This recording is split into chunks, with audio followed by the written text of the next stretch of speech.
முதலாவது Amy Carmichael அம்மையாரை பற்றி பாஸ்டர் ஜான்சன் சொன்னார்கள். ஏமி கார்மைக்கேல் அம்மையார் தன்னுடைய நாட்டிலே பிறக்கும்போது அந்த நாட்டிலே உள்ள பிள்ளைகள் எல்லாருடைய கண்களும் ப்ளூ கலராக இருக்கும். ஏமி கார்மைக்கேல் அம்மையார் கண் மட்டும் கருப்பாக இருந்தது. ஆகவே பக்கத்திலே உள்ள தோழிகள் மற்ற எல்லாரும் அவரை கேலி செய்வார்கள். அவரும் வருத்தப்பட்டார். ஏன் என்னுடைய கண்கள் மட்டும் கருவிழி கருப்பாக இருக்கிறது என்று யோசித்தார். அவர் இந்தியாவுக்கு ஊழியத்துக்கு வந்த பின்னால் இங்குள்ள மக்களுடைய கண் விழிகள் கருப்பாக இருப்பதை பார்த்து இதற்காகத்தான் கர்த்தர் என்னை கருவிழியோடு கூட படைத்திருக்கிறார் என்று சந்தோஷப்பட்டார்களாம். அவர் தன்னுடைய ஊழியத்தை பண்ணை விலையிலே தொடங்கினார். அந்த தேவதாசி என்கின்ற அந்த முறை அப்பொழுது இருந்தது. தேவதாசி முறை என்பது ஒரு கொடிய முறை. அது அவருடைய பெற்றோர்களே தாய்மார் விதவையாக இருக்கக்கூடிய ஒரு பெண் அவள் தனக்கு பிறக்கின்ற ஒரு பெண் பிள்ளையை கோயிலுக்கு கொடுத்து விடுவார்கள். ஏனென்று கேட்டால் அந்த நாட்களிலே விதவைகள் மிக அதிகமாக துன்புறுத்தப்பட்டார்கள். இந்த சமுதாயத்தால் ஒதுக்கி வைக்கப்பட்டார்கள். ஆகவே அந்த தாய் என்ன நினைப்பாள் என்று கேட்டால், என்னுடைய குழந்தை சாகாமல் இருக்கின்ற ஒரு புருஷனை திருமணம் செய்து கொள்ள வேண்டும். அந்த புருஷன் ஒரு காலமும் சாகக்கூடாது. செத்தால் தானே என்னுடைய குழந்தை ஒரு விதவையாக மாறுவாள். இவள் விதவையாகவே மாறக்கூடாது. அப்படியானால் சாகாத புருஷன் யார்? கடவுள். ஆகவே இந்த பெண்ணை நான் கடவுளுக்கு விட்டு கொடுத்து விடுவேன் என்று சொல்லி ஒரு விதவை தாய் தன்னுடைய மகளை கோயிலுக்கு விட்டு கொடுவாள். அதுதான் பொட்டு வைக்கிறாங்கன்னு சொல்லுவாங்க. அப்படி கொடுக்கின்ற பொழுது எந்த கோயிலுக்கு நேர்ந்து கொள்ளுகிறார்களோ அந்த கோயிலுடைய பூசாரியின் இடத்துல போய் என்னுடைய மகளை நான் கோயிலுக்கு கொடுத்து விடுகின்றேன், சாமிக்கு கடவுள் திருமணம் செய்து வைத்து விடுகிறேன், அவள் கோயிலோடு இருக்கட்டும் என்று சொல்லிவிடுவார்கள்.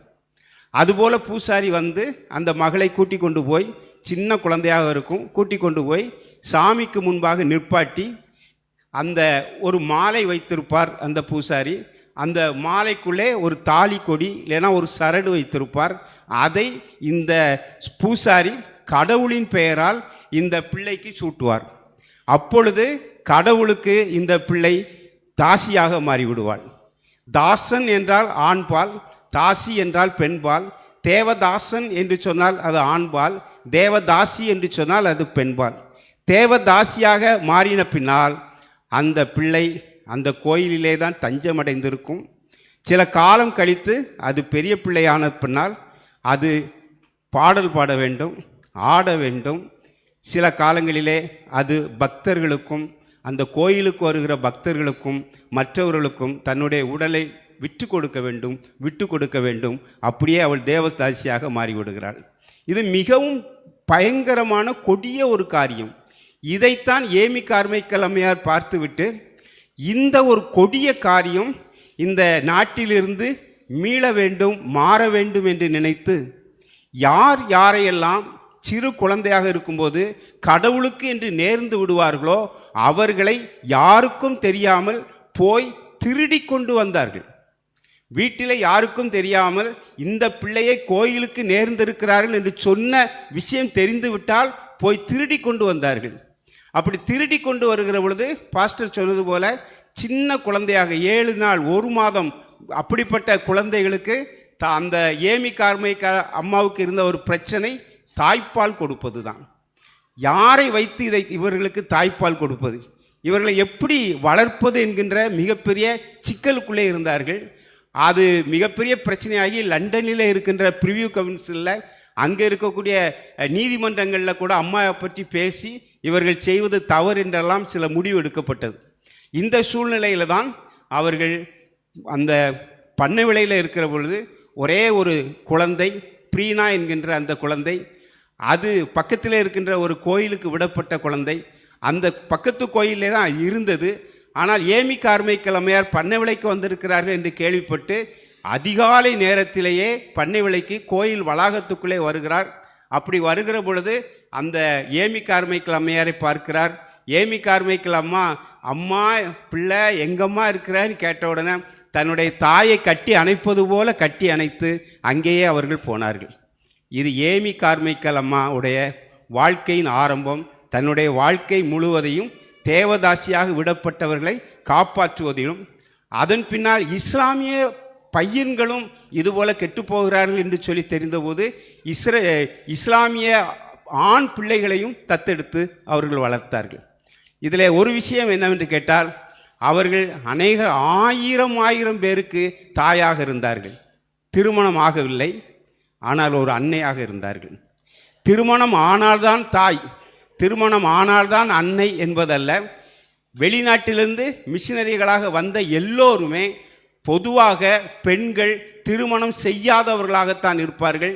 இந்த திருமணம் செய்யாத இந்த மிஷினரிகள், பெண் மிஷினரிகள் உண்மையான ஒரு தாயாக அநேகருக்கு வாழ்வு கொடுக்கின்றவராக வாழ்ந்தார்கள். அன்னை தெரேசாவை போட்டு நாம் கேள்விப்பட்டிருக்கிறோம். பாளையங்கோட்டையில் விபிஎஸ் தொடங்கின அம்மாவை பற்றி கேள்விப்பட்டிருக்கிறோம். எங்களுடைய பசுமலையில் இருக்கின்ற அருளகம் என்கின்ற இடத்திலே வாழ்க்கை தவறிப்போன பெண்களுக்காக அந்த இல்லம் அமைக்கப்பட்டது. ஹாரிஸ் அம்மா, அந்த அம்மா ஜெயிலில் வாழ்க்கை தவறியதற்காக ஜெயிலில் பிடிச்சு போட்ட பெண்கள். அவங்க ஒரு நாள் இங்கே நேர கோர்ட்டுக்கு வருவாங்க. கோர்ட்டுக்கு வருகிற நாள் தெரிந்து இந்த பெண்ணை மறுபடியும் பாலியல் தொழிலில் ஈடுபடுத்த வேண்டும் என்று அநேகர் ஜாமீனில் எடுப்பதற்கு முன்பாக ரெடியாக நிற்பாங்க. அந்த பிள்ளை வந்த உடனே ஜாமீன் எடுப்பதற்கு இவங்க முயற்சி எடுத்து ஜாமீன் எடுத்துட்டு போய் மறுபடியும் அவருடைய வாழ்க்கையை கெடுத்து விடுவார்கள். இந்த விஷயம் தெரிஞ்சப்போ தான் ஹாரிஸ் அம்மா என்ன செய்வாங்க, அவங்க வர்றதுக்கு முன்னாலேயே இவங்க போய் கோர்ட்டில் போய் 2 பேரும் நிற்பாங்க. சில நேரத்தில் இவங்க ஜாமீன் எடுத்த பிள்ளையை கூட திருப்பி கூட்டிகிட்டு போய் ஓடிப்போன காலங்கள் உண்டு. இவர்கள் எல்லாரும் நம்முடைய நாட்டுக்காக ஒரு தாயாக வந்தார்கள், ஒரு தாயாகவே அவர்கள் வாழ்ந்தார்கள். திருமணம் ஆகாதவர்கள், ஆனால் இந்த நாட்டின் அநேக பிள்ளைகளுக்கு அன்னையாக வாழ்ந்தார்கள்.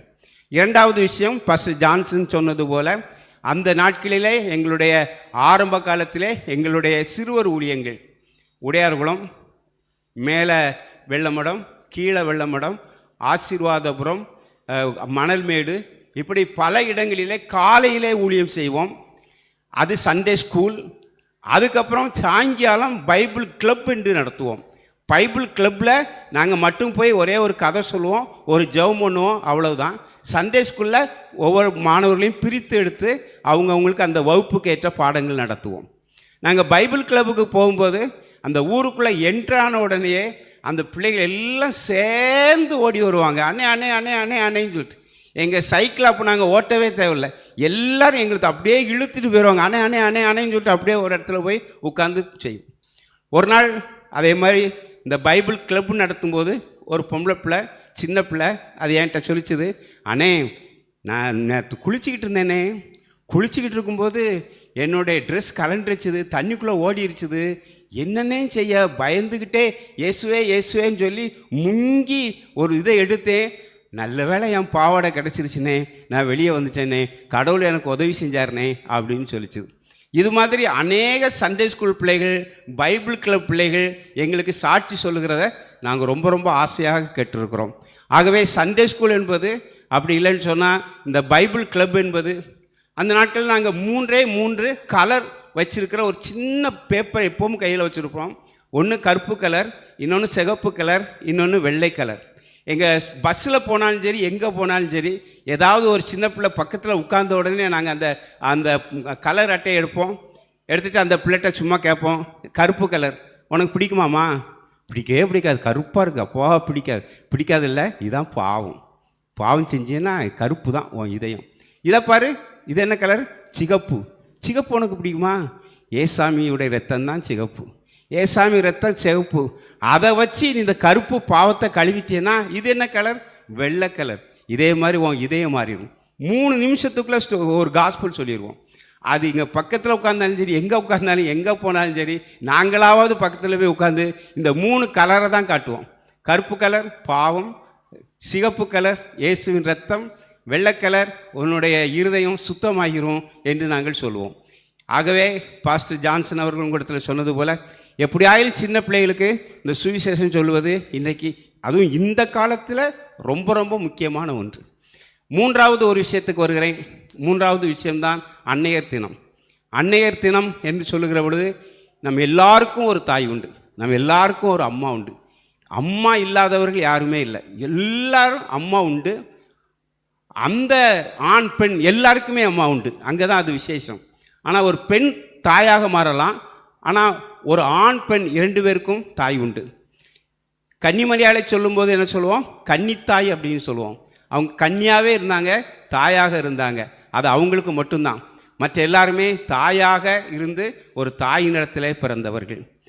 நம்முடைய தாயாரை நீங்கள் நினைத்து பாருங்கள், உங்கள் சொந்த தாயாரை நினைத்து பாருங்கள், உங்கள் சொந்த அம்மாவை நினச்சி பாருங்கள். நான் நினச்சி பார்க்குறேன், எங்கள் அம்மாவை நான் அதிக வேதனைப்படுத்தினேன். எப்போ பார்த்தாலும் திட்டிக்கிட்டே இருப்போம், ஏதாவது சண்டை போட்டுக்கிட்டே இருப்போம், உண்மைதான். ஆனால் காலப்போக்கில் அந்த அம்மா என்னை எவ்வளோ நேசித்தாங்க அப்படிங்கிறது, சாப்பாடு மற்ற எல்லாம் தயார் பண்ணி கொடுக்குறது மற்ற எல்லாம் செஞ்சாங்க. கடைசி நேரத்தில் நான் எங்கள் அம்மாவை பற்றி சொல்லும்போது சொல்லுவேன், என்னை முதல் ஆலயத்துக்கு தூக்கி சென்றவள், என்னை முதல் ஆலயத்துக்கு தூக்கி சென்றவள். கடைசியாக நான் அவளை ஆலயத்துக்கு தூக்கி சென்றேன். என்னை முதல் கோயிலுக்கு கொண்டு போனதே எங்கள் அம்மா தான், கையில் தூக்கி கொண்டு போனாங்க. கடைசியில் எங்கள் அம்மா இறந்ததுக்கப்புறம் அவங்கள அந்த சவப்பெட்டியில் வைத்து நான் தூக்கிட்டு போனேன். இதுதான் தாய்க்கும் எனக்கும் உள்ள உறவு. இந்த உறவிலே என்னுடைய அம்மா, உங்களுடைய அம்மா, யாராக இருந்தாலும் சரி, நம்மை அளவு கடந்து நேசித்தார்கள். தாயாருடைய கடவுளுடைய அன்பை நம்மிடத்திலே காட்டினார்கள். கோயிலுக்கு கூட்டு போகிறது, அந்த முந்தானை பிடிச்சிட்டு நாம் நடக்கிறது, தூக்கு அப்படின்னு சொல்கிறது. அம்மா தூக்கவே முடியாது, பலவீனமாக இருப்பாங்க, ஆனாலும் தூக்கிக்கிடுவாங்க, கஷ்டப்பட்டு தூக்குவாங்க. தூக்கிட்டு சொல்லுவாங்க, கொஞ்சம் நடக்கிறியாடா, கொஞ்சம் நடக்கியா, அம்மாவுக்கு முடியலை, கொஞ்சம் முடியாது அம்மா, நீங்கள் அம்மா தான் தூக்கணும் அப்படின்னு சொல்லுவோம். அவங்களும் கஷ்டப்பட்டு தூக்கிட்டே போவாங்க. இப்படிப்பட்ட தாயின் உள்ளம் ரொம்ப அருமையான ஒரு உள்ளம். எங்கள் அம்மா இறக்கும்போது நான் பக்கத்தில் இல்லை, ஆனால் என் மகனை எங்கே அப்படின்னு சொல்லி கேட்டுட்டு தான் அவங்களும் மறித்தாங்க. நான் வந்தப்போ எல்லோரும் கேட்டாங்க, எங்கடா போனேன் இவ்வளோ நேரம், ஏன் என்ன ஆச்சு? உங்கள் அம்மா கடைசியில் ஒன்று தான்டா நினச்சி எங்கே இருக்க நீ சுற்றி பார்த்தாங்கடா அப்படின்னு சொன்னாங்க. உங்கள் அம்மா அவர்களுடைய மரண வேளையில் என்ன நினச்சிருப்பாங்க? உங்களை நினச்சிருப்பாங்க, உங்களுடைய வாழ்க்கையை நினச்சிருப்பாங்க. நல்லா வாழணும், பிள்ளை சந்தோஷமாக இருக்கணும் அப்படின்னு சொல்லி ஆசீர்வாதம் பண்ணியிருப்பாங்க. இப்படிப்பட்ட நல்ல தாயாரை நாம் நினைக்கின்ற ஒரு நல்ல நாளாக இந்த அன்னையர் தினம் இருக்கின்றது. எப்படிப்பட்ட சூழ்நிலையிலும் நம்முடைய பைபிளில் கூட அநேக பெண்களை பார்க்கிறோம், அநேக தாய்மாரை பார்க்கிறோம், எல்லாரும் கிறிஸ்துவுக்காக வாழ்ந்தவர்கள். ஜெபிப்போம்.